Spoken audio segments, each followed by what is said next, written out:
Today, in episode 7 of the Kyle Talks Money podcast, we're going to talk about scam calls are getting more extreme.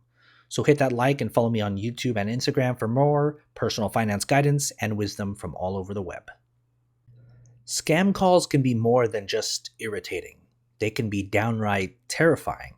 A study from the Consumer Federation of America, CFA, released Monday found that in 2019, scammers deployed new extreme techniques to extract money from victims over the phone.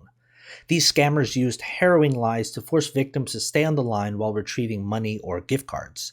The scammers impersonate law enforcement or bank officials, then threaten to arrest the victims or seize their accounts if the victims hang up. Fraud was one of the fastest growing categories in consumer complaints in 2019, according to the study, which surveyed local and state consumer agencies across the U.S. Most of the leading consumer complaints remained similar to those in 2018. The top 3 categories included shady automotive, retail, and home improvement transactions. However, reports of these severe scamming tactics were new and alarming for the study's authors, as they expressed during a news phone call survey. The study outlined scam tactics that cropped up during 2019, such as the Chinese embassy scam, which targeted Mandarin speakers. The scammers would call victims and demand money, or else, they said, the victims' families in China would be arrested for fraud. Some victims in San Francisco emptied their savings account or mortgaged their homes after receiving this call. That was according to the study. Scammers will attack anyone, not just the elderly or vulnerable.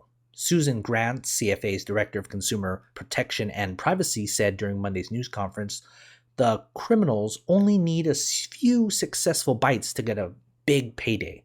According to the Federal Trade Commission, FTC, Americans lost nearly $667 million to imposters last year. People in their 20s reported losing money to fraud more often than people in their 70s, though older victims lost larger quantities of money. The key for scammers is keeping the victims on the phone and not letting them hang up lest they decide to conduct outside research.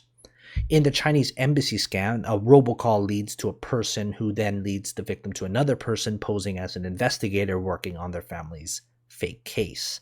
By the time these people get off the phone, they've been thoroughly intimidated and manipulated into thinking they can need to send money right away to forestall something terrible. They don't stop or think or check. If they did check the Better Business Bureau or any trusted advisor, they would find that it's not plausible. Cheryl Harris of the Ohio Department of Consumer Affairs detailed a new scam tactic in which victims are ordered to take a drive and purchase a gift card at a store.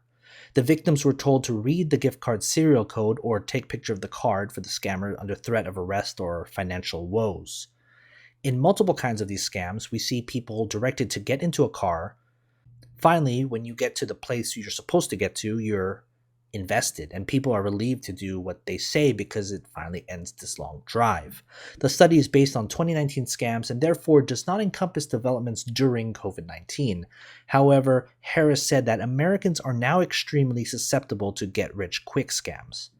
Lorelei Salas, Commissioner of the NYC Department of Consumer and Worker Protection, said that scammers are asking people for money in exchange for COVID-19 federal aid benefits.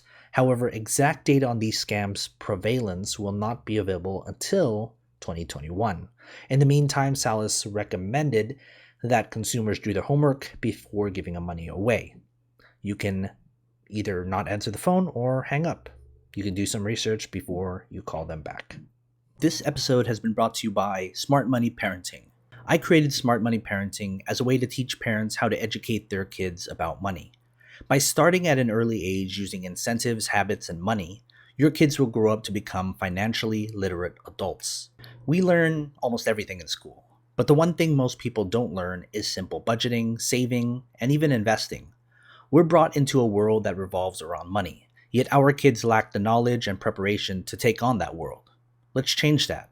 Smart Money Parenting is a course, but also an investment in your kid's future.